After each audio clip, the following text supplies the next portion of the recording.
Bueno, una de las cosas que nosotros estamos aprendiendo en esta serie de enseñanza acerca de lo que es ser ministros competentes del nuevo pacto o siervos del Señor, ya lo venimos aclarando desde la primera clase de que no se trata únicamente de enfocar al pastor o a los líderes de una iglesia local cuando decimos los que sirven al Señor, sino todos aquellos que hemos sido rescatados de nuestra vana manera de vivir, todos los que hemos sido transformados, regenerados, así es como dice el apóstol Pablo en Romanos capítulo 6, que hemos sido libertados de la esclavitud del pecado y hechos siervos justamente de Jesucristo.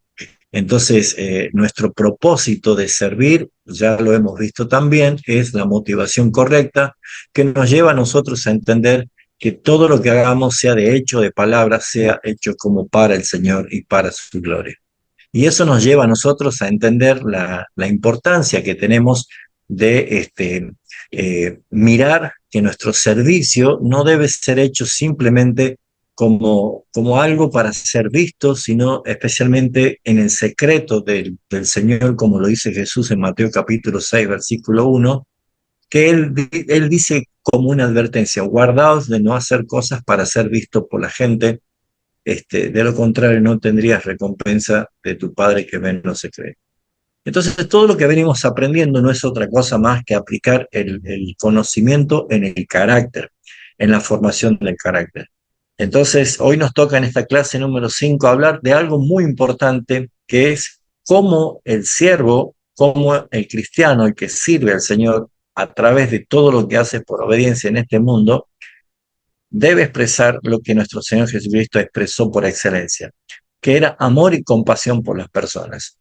Y una de las cosas que nosotros podemos ver es que en este tiempo pareciera ser de que los cristianos, las iglesias, están muy enriquecidos en este tiempo de mucho conocimiento, y probablemente hasta la formación intelectual de la teología está siendo muy accesible en este momento, pero pareciera ser que hay un abismo de distancia entre el intelecto y el corazón.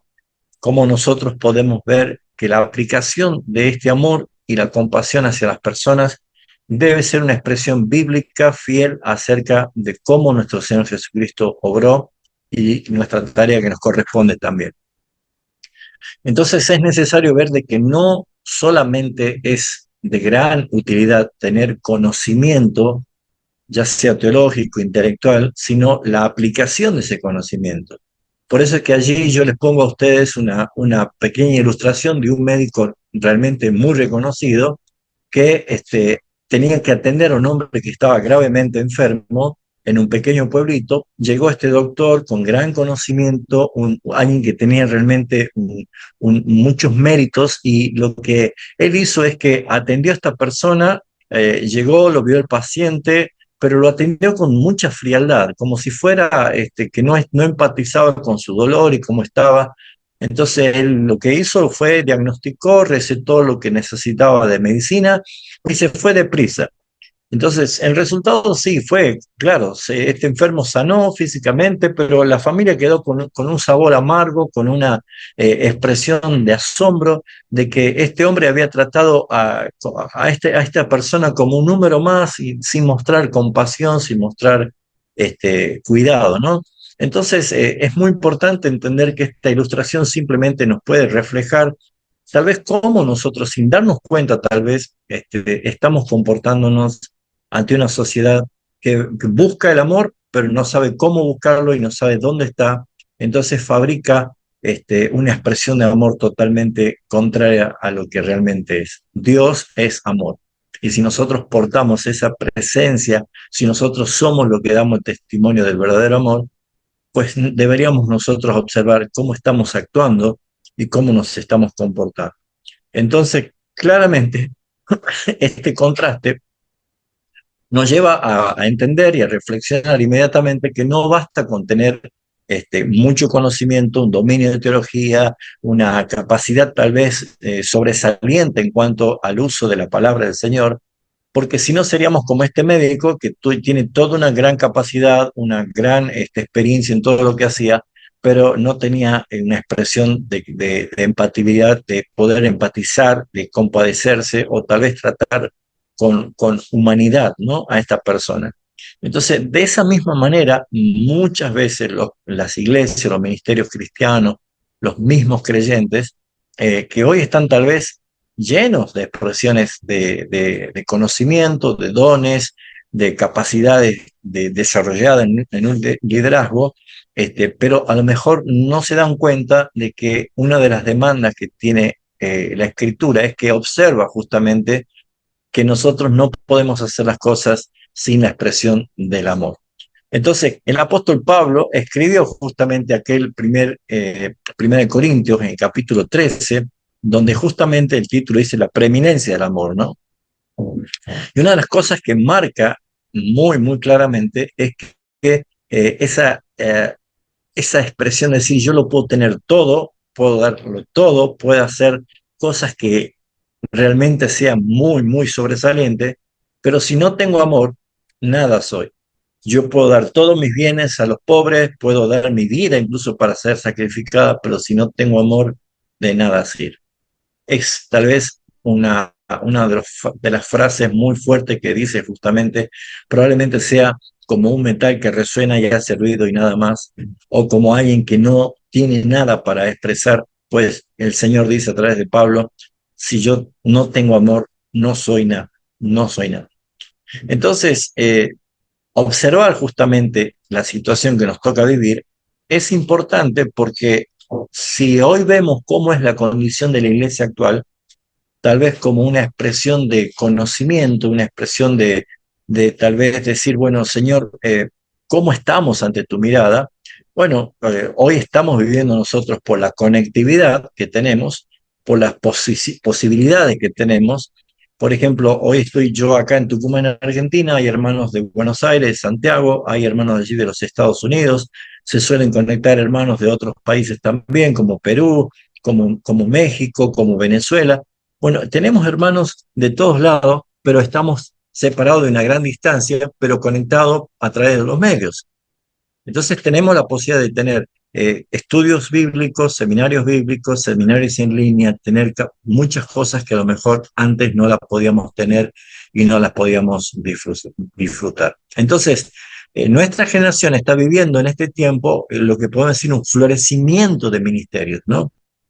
Hay muchos programas, hay muchas conferencias, se están encontrando muchos recursos de teología incluso, pero nunca antes, podemos decir, se predicó tanto como se está haciendo ahora, porque uno puede agarrar YouTube o las redes sociales y va a encontrar un abanico impresionante de predicadores y temas para que uno se pueda sentar, nutrirse, escuchar o simplemente adquirir conocimiento a través de las redes. Nunca se escribieron tantos libros cristianos como esta época. Nunca se compartieron tantos mensajes en redes sociales. Pero sin embargo es como que algo está pasando todavía en la cual vemos que hay una demanda de parte del Señor. Que en la gran necesidad que sigue siendo es exactamente la misma que sucede desde el principio del mundo cuando el hombre cayó en pecado. La falta de un amor genuino. Y ese amor genuino no nace de nosotros, ese amor genuino no lo encontramos en ninguna persona ni ninguna cosa creada que pueda existir en esta tierra, porque el verdadero amor genuino no es otra cosa más que una persona y se llama Jesucristo. Él es amor. Él es amor, el amor que nos llenó y el amor que nos hizo rebosar nuestras copas y es el amor en el cual tenemos que expresar. Entonces, naturalmente, en este diagnóstico que nosotros estamos haciendo en esta clase, es tal vez observar que hay iglesias que están llenas de actividades, pero con poca relación personal. Sí, hay muchas agendas, se organizan muchos eventos, se llenan los auditorios, hoy se puede hacer distintos tipos de actividades, incluso internacionales, pero a veces se descuida justamente las cosas prácticas que observa la palabra del Señor, como visitar a un enfermo, abrazar al solitario o escuchar al que está afligido. Y una de las cosas que Jesús hizo es resaltar permanentemente en su ministerio ese tipo de expresión, la cual él mismo dio ejemplo y testimonio de cómo nosotros deberíamos moldear nuestro carácter y empezar a abrazar justamente estos aspectos que son observados y demandados por el Señor a través de su palabra. También encontramos que servidores con conocimiento puede haber en gran abundancia, pero tal vez falta la expresión de ese amor, de esa ternura. ¿Por qué? Porque muchas veces se predica con corrección doctrinal y está bien y es bueno, pero no hay lágrima en sus ojos, no hay compasión por las almas perdidas y hay cosas que naturalmente uno las observa y pareciera ser que es algo mecánico. ¿Hacia dónde estamos yendo si estas cosas están sucediendo? Bueno, probablemente en esta evaluación de cómo estamos, vamos a notar cosas que debemos nosotros corregirlas, porque se ve claramente un cristianismo impersonal. ¿Por qué? Porque creo que las redes sociales nos conectan, pero a la vez nos alejan, porque esas redes sociales han hecho que la gente se sienta muy conectada, con incluso decir yo tengo muchísimos amigos, seguidores, pero en realidad lo que pasa es que siguen estando solos y no tienen la posibilidad de edificarse y de poder estar en relación, como la misma palabra nos dice. Mirar cuán bueno y cuán delicioso es habitar los hermanos juntos en armonía.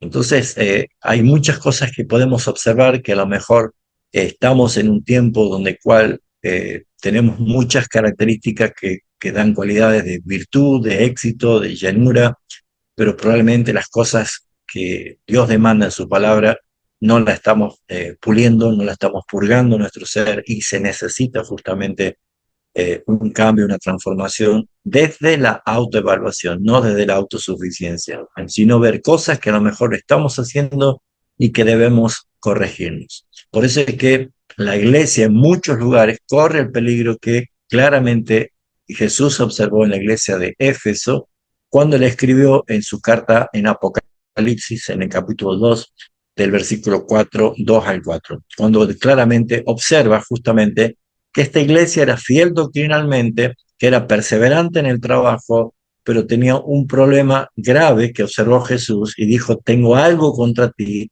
que has dejado tu primer amor. Entonces, entender este punto es muy importante, mis hermanos. ¿Por qué? Porque en nuestros días el servicio cristiano parece haber perdido en muchos casos su esencia. Y debemos tener cuidado de eso porque nosotros no podemos mostrar algo diferente a Cristo porque hemos sido llamados a expresar a Cristo, no a hacer lo que nosotros queremos hacer.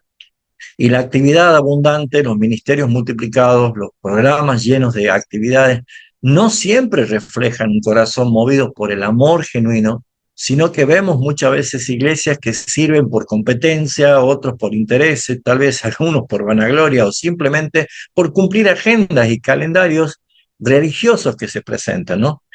Como vuelvo a decir, nunca se ha visto tanta cantidad de conferencias que hay, encuentros y viajes y campamentos y cuantas cosas más. Sin embargo, el verdadero servicio cristiano, el que verdaderamente agrada a Dios y que Él hace justamente que la iglesia sea edificada, porque Él es el que la edifica, no nace del deseo del reconocimiento, sino de un amor genuino que fluye desde un corazón transformado por el Evangelio. Y ese es el punto en el cual uno puede decir, realmente todos los que dicen ser cristianos lo son, porque la expresión más clara del cristianismo genuino es la expresión del amor.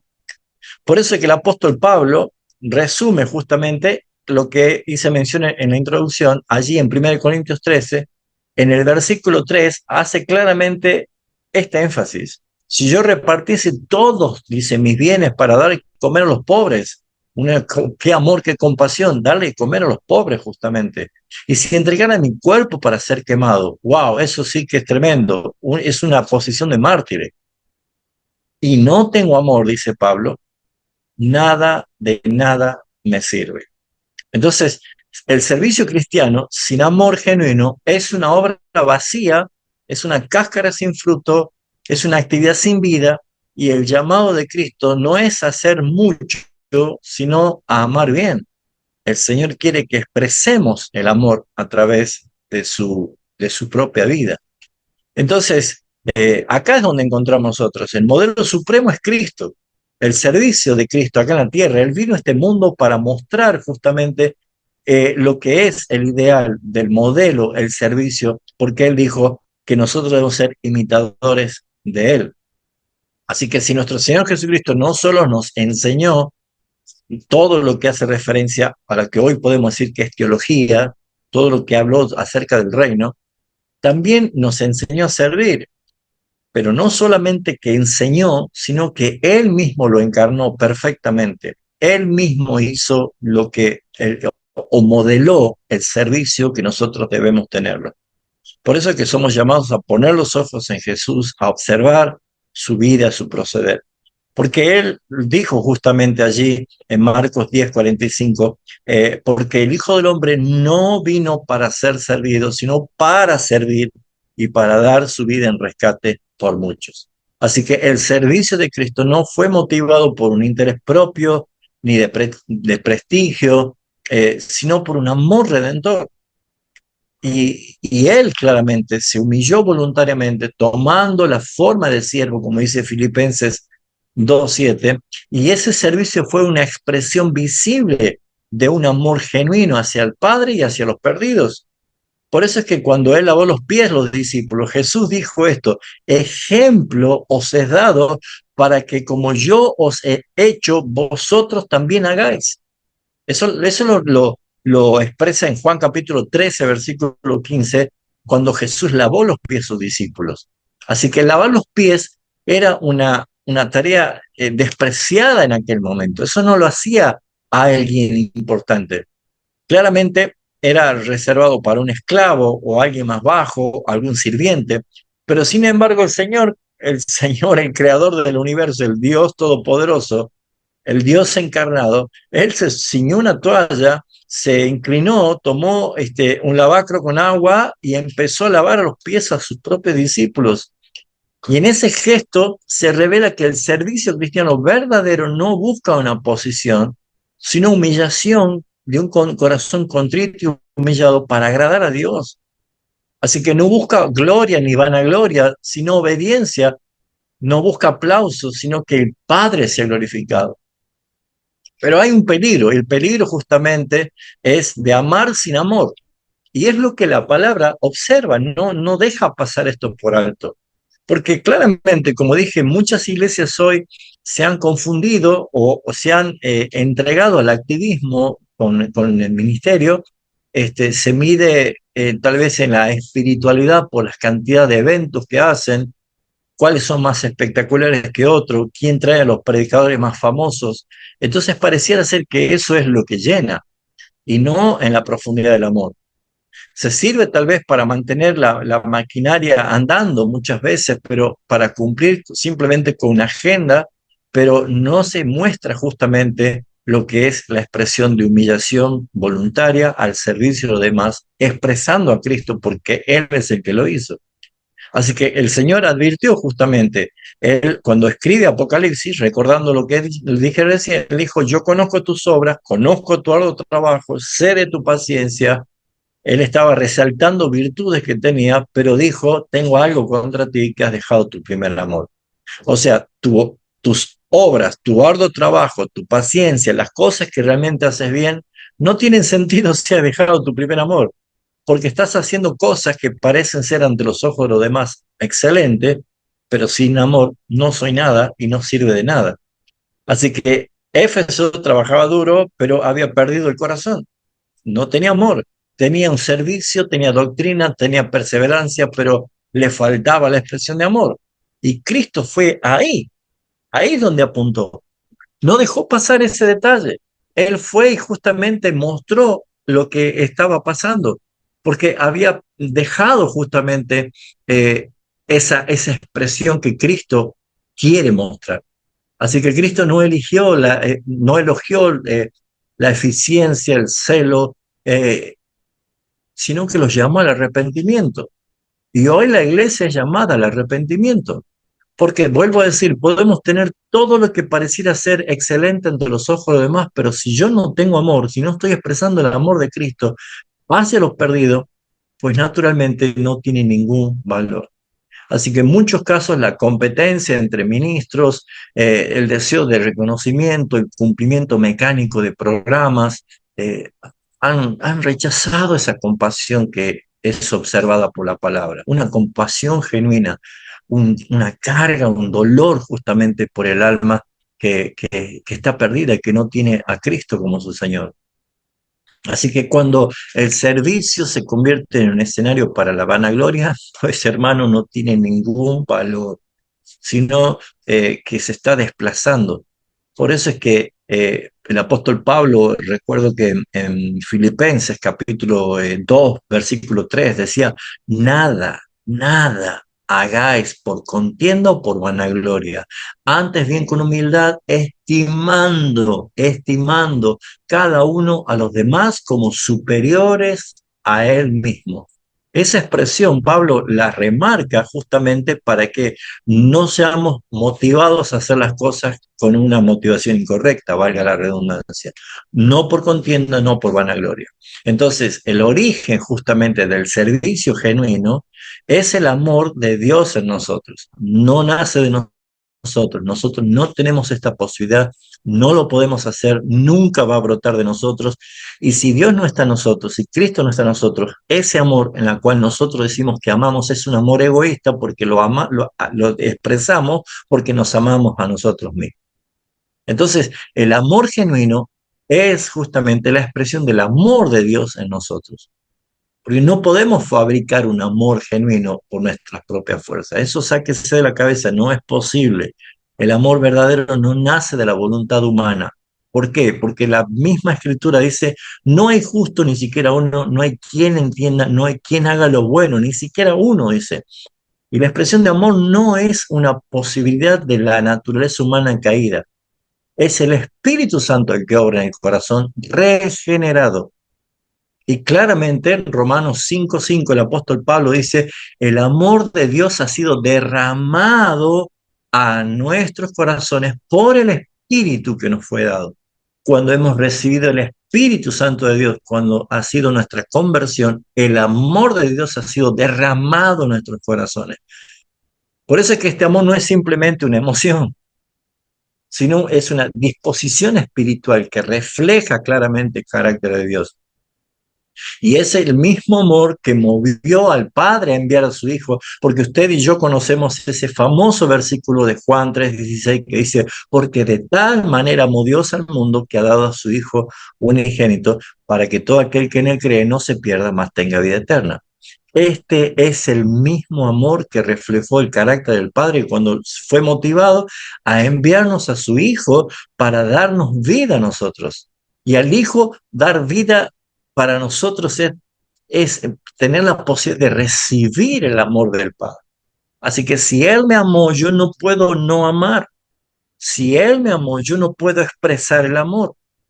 Así que, mis hermanos, una de las sutilezas y el engaño de Satanás es creer que por la excelencia de las cosas que yo hago es realmente hacer la voluntad de Dios. Y en verdad lo que Dios quiere es que seamos fieles.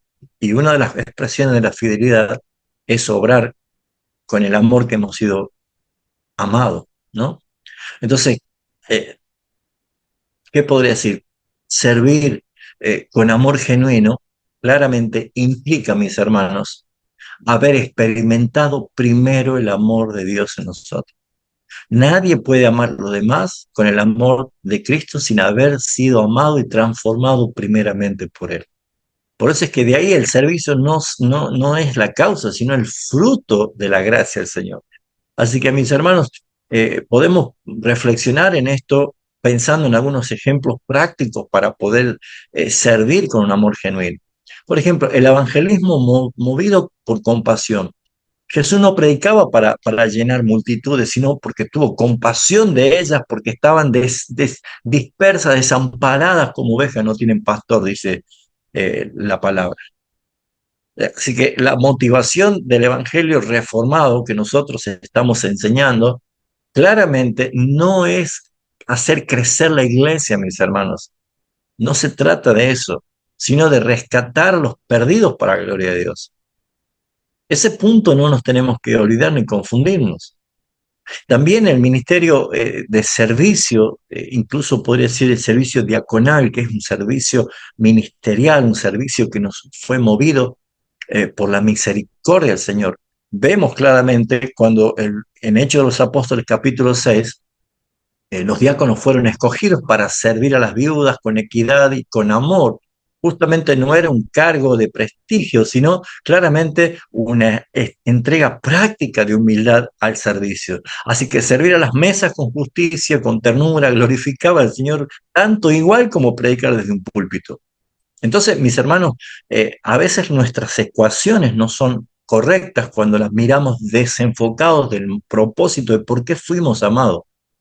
Así que lo mismo pasa con el discipulado. Si tenemos que discipular, debe ser movido por la paciencia, por el amor, por la ternura hacia esas almas recién nacidas. Pablo claramente describe esto en su ministerio pastoral, llamado justamente a comparar como una ternura maternal. En 1 Tesalonicenses 2:7, Pablo dice, fuimos tiernos entre vosotros, como nodriza que cuida con ternura a sus propios hijos. Fíjense en lo que es una expresión maternal, es decir, amamos a esos nuevos creyentes como si fueran esos bebés recién nacidos, como nuestros propios hijos. Así que el líder que ama no busca controlar, sino formar, no quiere imponer, no quiere impresionar, sino acompañar. No usa a las personas como si fuera un trampolín para mostrarse quién es Él. Lo que quiere es que crezcan en Cristo Jesús. Así que todas estas cosas son observaciones en cuanto a nuestra manera de vivir. No nos olvidemos de la hospitalidad, del servicio, que a lo mejor no es visible ante los demás, pero Dios lo ve. Tu Padre que ve lo secreto te recompensará en lo público. Muchos creyentes sirven tal vez sin micrófonos, sin plataformas, sin fotos en las redes sociales. Son tal vez los que visitan a los enfermos, a los que oran por los necesitados, a los que le brindan comida, afecto al que está allí desamparado, o cosas que pueden hacer que no son visibles, pero es un reflejo genuino, silencioso del corazón de Cristo, que claramente Él dijo en Mateo 6:4, tu Padre que ve en lo secreto, así lo dijo, te recompensará en público. Así que mis hermanos, volver al amor primero es una verdadera reforma del corazón. Porque las iglesias históricamente reformadas han buscado justamente la pureza doctrinal y la fidelidad bíblica, pero debemos recordar que la sana doctrina sin amor se vuelve fría, estéril y no sirve para nada, como dijo justamente Pablo, nada soy. Así que la ortodoxia sin afecto cristiano es como un cuerpo sin alma. Juan Calvino decía justamente, donde el amor no gobierna, allí no hay Cristo. Y aunque pronuncie su nombre 1000 veces, allí no hay Cristo. Necesitamos justamente una reforma genuina de nuestro propio corazón que acompañe a la reforma de la mente y que me lleve a la reforma de mis actos.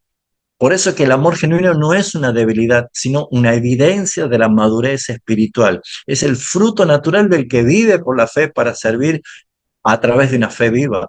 Por eso que Juan, claramente en su primera carta, el capítulo 4, versículo 19, dice, nosotros amamos porque Él nos amó primero.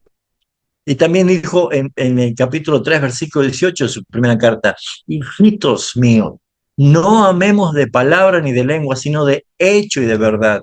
Se nos insta, se nos motiva a que expresemos ese amor. Así que servir con amor genuino es, en última instancia, servir a Cristo mismo, o dicho mejor, dejar y permitir que Cristo se exprese amando al perdido a través de nosotros. No frene la obra de Jesucristo. Cuando ayudemos al necesitado, cuando enseñemos con paciencia, cuando consolemos al que está llorando, cuando levantemos al perdido, al herido, cuando le prediquemos el Evangelio, incluso nuestras lágrimas corran por nuestros ojos, estaremos sirviendo como Cristo sirvió en este mundo. Y es la forma de hacerlo. Por eso, mis hermanos, la iglesia necesita urgentemente volver al amor genuino, con la motivación centrada en Cristo, no en el ministerio propio. Se trata justamente de servir más, de mostrar más a Cristo, de no tener tal vez la mirada puesta en los programas, en las conferencias, en las actividades, en las agencias, empezar a mirar con los ojos de Cristo al necesitado, al que necesita oír, al que necesita escuchar, porque claramente a eso nos lleva el Señor. Así que, ¿qué cosas deberíamos corregir nosotros? Debemos corregir algunas cosas importantes, porque en este punto, en este aspecto, no nos debemos olvidar de que cuando el Señor nos está hablando y nos está confrontando a través de su palabra por su Espíritu Santo, eh, debemos hacer lo que hizo Jeremías. Fuiste más fuerte que yo y me venciste. Señor, yo no voy a resistirme. Así que el Señor nos lleva a revisar actitudes concretas que reflejan justamente la ausencia del amor. Por ejemplo, corregir el espíritu de indiferencia. Eso no tiene que gobernar a nosotros.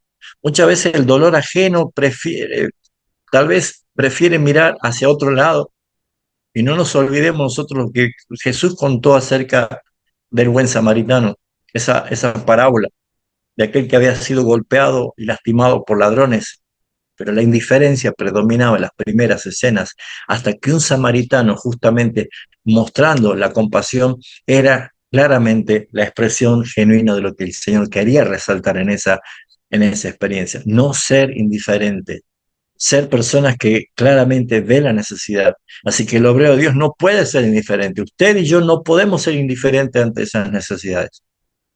Corregir el servicio, que no sea algo mecánico, mis hermanos. O cuántas veces nosotros nos vemos en la rutina, envuelto en una rutina de hacer algo que ya perdemos el asombro, perdemos la sensibilidad. Pablo justamente en 1 Corintios 13:3, vuelvo a repetir el mismo texto: si repartiese todos mis bienes para dar de comer a los pobres y entregar a mi cuerpo para ser quemado y no tengo amor, de nada sirve. No quiere el Señor algo mecánico, quiere algo genuino. Podemos hacer muchas cosas en el ministerio, pero si no hay amor, todo es en vano, mis hermanos. Es el amor la expresión como el perfume que llega a las narices de nuestro Padre Celestial, la cual Él se siente satisfecho por la obra de Cristo en nosotros. Así que deberíamos corregir todas estas cosas, incluso la falta de empatía. Sí, mis hermanos, cuando Job se quejaba de sus amigos porque en lugar de consolarlo, lo acusaban. Qué fácil es juzgar en lugar de abrazar. El obrero necesita ponerse en los zapatos de los demás y escuchar y entender y empatizar con su dolor. Por eso, mis hermanos, me viene a la mente esa escena donde Jesús venía rodeado de una gran multitud y de frente venía otra compañía de una multitud. Una viuda llevando a sepultar a su único hijo. ¿Qué cuadro más triste que ese podía haber? Y claramente Jesús, movido por la compasión, sintió empatía, no hizo algo mecánico, no fue indiferente. Él se acercó y tocó el féretro y resucitó a aquel muchacho, porque de un lado venía mucho dolor y de otro lado venía mucho amor. Y cuando el dolor y el amor se encuentran, ahí es donde estallan los milagros, mis hermanos. Es la expresión clara de Jesucristo. Así que el obrero necesita ponerse en los zapatos de otros también. Corregir el amor selectivo. Y eso es muy natural en nosotros. Amamos a los que nos aman. Queremos estar con gente que nos acepta. Pero si alguien piensa en contra tuya o algo diferente a vos o te hace ver algún error, inmediatamente lo tachamos, lo bloqueamos, lo sacamos del grupo, no lo queremos ver, cruzamos por la vereda del frente, no lo queremos saludar. Pues hermanos, pareciera que a quien amo yo es a mí mismo. Eso es una idolatría. Debemos nosotros entender que si amamos a los que nos aman, ¿qué recompensa tiene? Dice Jesús. Y por eso es que muchos solo quieren amar a aquellos que le agradan y que piensan igual que ellos. Por eso el amor cristiano debe abrazar incluso a los difíciles, a los diferentes, a los que aún parecieran enemigos. Eso es lo que enseña la palabra.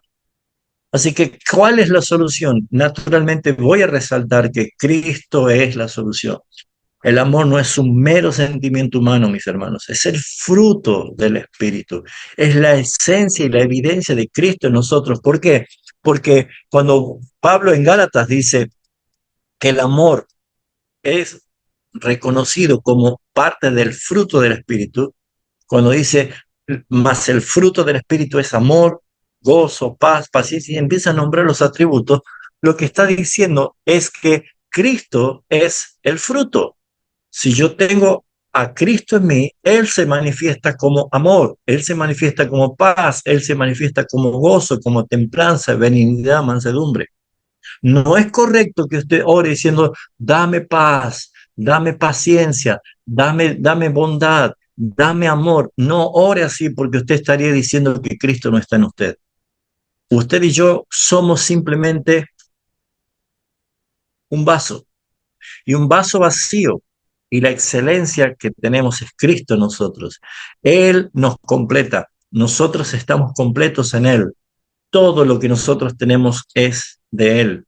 Por eso es que Cristo se expresa a través de nosotros amando. Cristo se expresa como paz, como paciencia, como bondad, el fruto del Espíritu. Por eso, mis hermanos, es que cuando Cristo nos amó primero, que es lo que debemos ver cómo es la solución, claramente Juan dice, nosotros le amamos a Él porque Él nos amó primero. Claramente tenemos que llegar a esa conclusión. El amor cristiano nace al completar o al contemplar, perdón, la cruz, al mirar la obra transformadora que hizo el Espíritu Santo en nosotros, y allí entendemos que fuimos amados cuando éramos indignos, cuando éramos rebeldes, cuando éramos pecadores. Eso dice Romanos 5:8 justamente, que siendo aún pecadores, Cristo murió por nosotros. Él muestra su amor para con nosotros. Él muestra su amor para con nosotros. Y si Cristo nos amó así, ¿cómo no amar yo a mi hermano? ¿Cómo no amar yo a aquella persona? Incluso yo no la conozco. Y a que pareciera indigno, rebelde, pecador, o aún nuestro propio enemigo. Nosotros amamos que nos amó primero. Si Cristo es nuestro modelo de compasión, pues hagamos lo que Él justamente nos enseñó. Ya he citado Mateo 9:36 cuando dice que Él tuvo compasión de ellas porque estaban desamparadas y dispersas como ovejas y no tienen pastor. Así que el Señor no miraba a la gente como números, como multitudes, sino como personas con dolor, con hambre, con necesidad y con un alma condenada que necesitaba el perdón de sus pecados. El obrero de Dios necesita claramente tener esa mirada, agudizar la mirada de Cristo. Y claramente vemos que Cristo derrama su amor en nuestros corazones. Como dice Romanos 5:5, Pablo dice, el amor de Dios ha sido derramado en nuestros corazones por el Espíritu que nos fue dado. Así que el amor cristiano no es un producto de disciplina humana, no es un ejercicio, voy a aprender a amar, yo tengo que hacer algo para saber amar. No, mis hermanos, es fruto de la llenura del Espíritu Santo en nosotros. Procura estar lleno del Espíritu Santo. Sean llenos del Espíritu Santo. Es la recomendación de Pablo. No os embriaguéis con vino, la cual trae disolución. Antes bien, sed lleno del Espíritu Santo. El amor cristiano no es un producto de disciplina humana, sino que es claramente la obra del Espíritu en nosotros. ¿Cómo otra forma el Cristo es la solución? Porque Cristo nos manda a amar como Él amó. Así que naturalmente nosotros vemos de que el amor o amar así no es una opción, no es un pedido, es un mandamiento. Y Jesús dijo justamente en Juan 13, del 34 al 35, dijo, un mandamiento nuevo os doy. Así que si eres el rey, nosotros fuimos por su sangre rociados para obedecer, pues debemos obedecer. Y este es un mandamiento, dice, un mandamiento nuevo os doy, que os améis unos a otros, porque yo os he amado. Y en esto conocerán todos que sois mis discípulos, por cómo nos amamos. Así que la marca de un verdadero obrero no es la elocuencia ni el éxito, sino es la calidad de su amor. Para ir cerrando esta clase, para que podamos tener después un pequeño foro, sería bueno que nosotros podamos ver algunas aplicaciones prácticas en cuanto a esto. ¿Cómo podemos llevar esto a la vida diaria como un obrero del Señor? Bueno, primero, cultivar la comunión con Cristo. Naturalmente, ¿por qué? Porque si amar es dejar que Cristo se exprese, pues conozca realmente cómo es Cristo con usted y en usted. Porque muchas veces nosotros decimos, Señor, ahora sí, ya soy salvo, así que gracias a Dios ya soy salvo, tengo el boleto asegurado y cuando me muera me voy al cielo, así que gracias a Dios ya soy salvo. Es una mirada muy egoísta. Él te salvó para, no porque eras. Él te salvó para anunciar las virtudes de que te sacó de las tinieblas a su luz admirable. Él te salvó para que muestres su gloria, para alabanza de su nombre. Hermanos, hay un para. Y claramente cultivar la comunión con Cristo es descubrir quién es Cristo en ti. Por eso es que el amor no se produce por voluntad propia, sino por la presencia de Cristo en nosotros. Cristo hace 2000 años que gritó en la cruz, consumado es, y desde hace 2000 años todavía hay cristianos que se sienten incompletos porque no se les ha revelado quién es Cristo en ustedes. Y Pablo dijo, este secreto, este misterio estaba oculto de antes, pero ahora ya ha sido revelado. Cristo es en ustedes. Escuchó, hermano, Cristo está en ti. Cristo es en ti. No hay otra cosa, no hay otra realidad. Y para que esto sea realidad, yo debo nunca olvidarme Colosenses 4:4.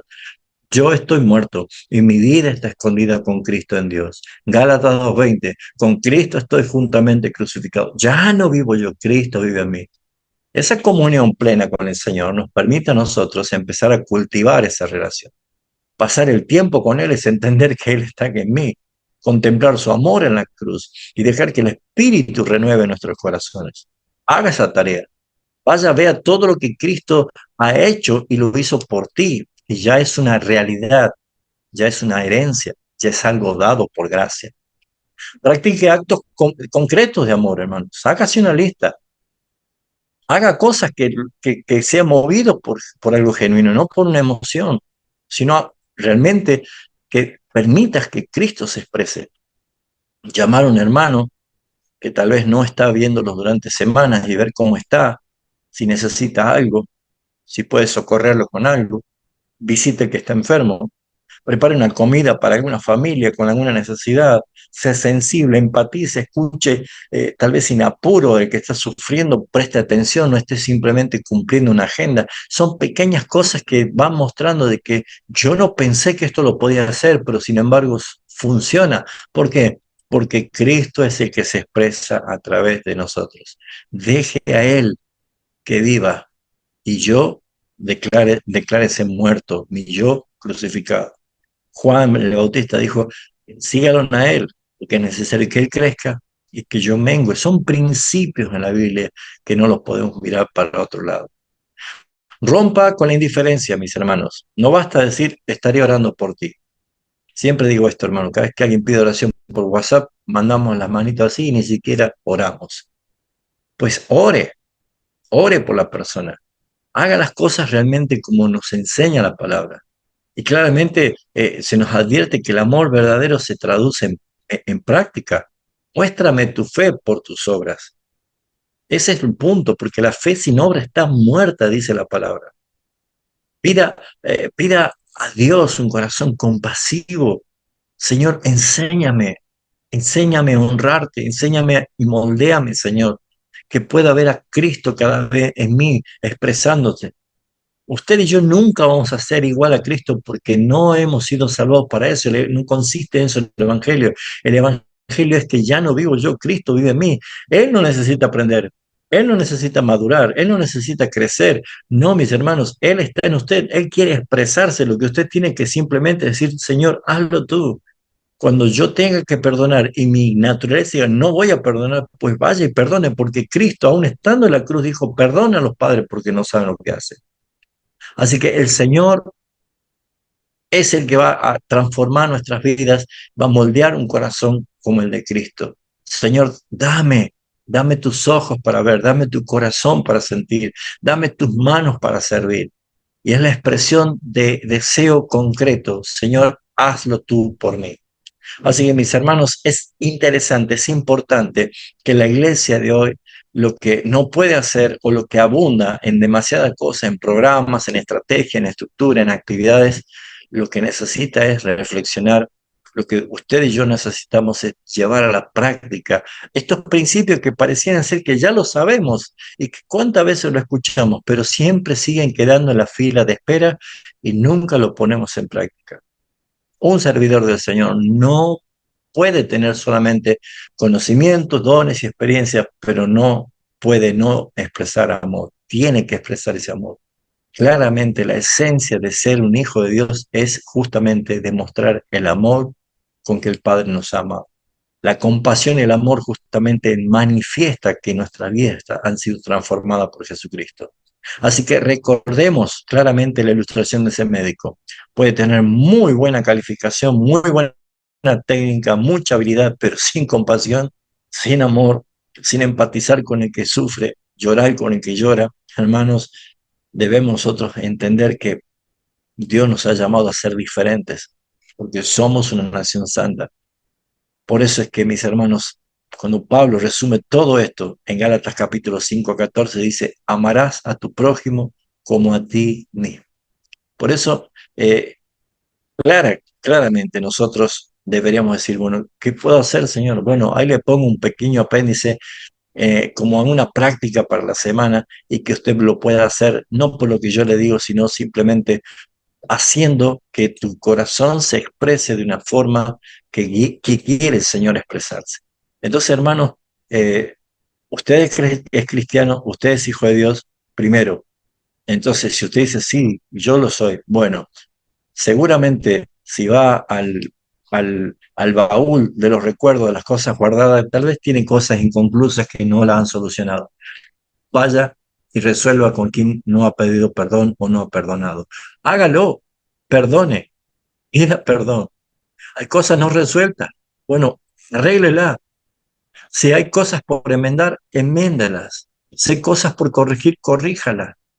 Esos pequeños ejercicios, puerta cerrada en usted mismo, usted puede ver justamente cómo el Señor se va a expresar cada vez más en su propia vida.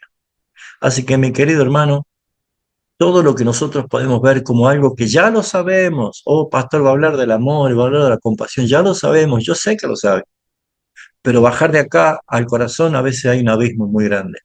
Llevarlo a la práctica a veces hay un abismo muy grande. Y nos hemos acostumbrado a hacer cosas urgentes y dejamos de lado las importantes.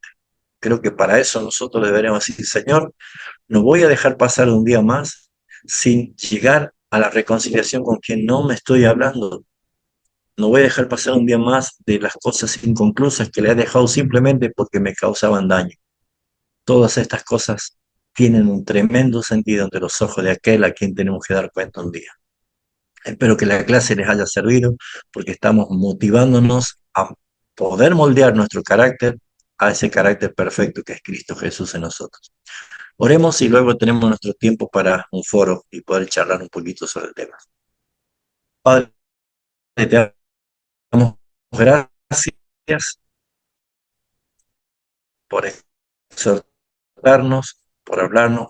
Sí las sabemos, incluso las conocemos, pero ¿cuántas veces, Señor, hemos omitido en obediencia, Señor? Ayúdanos a entender, como Pablo oraba, diciendo que los ojos nuestros sean alumbrados por el poder de tu Espíritu Santo, los ojos de nuestro entendimiento sean alumbrados para que podamos saber, entender, comprobar las riquezas en gloria que ya tenemos en Cristo Jesús, por esa multiforme gracia que ha sido dada. Ayúdanos a vernos en ti, Señor, para que ya no tengamos ninguna retención de las cosas, Señor, espirituales, sino que dejemos que tú te expreses. Pero comienza, Señor, en ese cuarto pequeño de intimidad ante los ojos del Padre. Tú que ves los secretos lo vas a respaldar en público. Ayúdanos a resolver en la cruz nuestros pecados, Señor, porque ante tus ojos ya están resueltos por la obra providencial de Cristo. Gracias, Señor, por esta noche. En Cristo Jesús. Amén.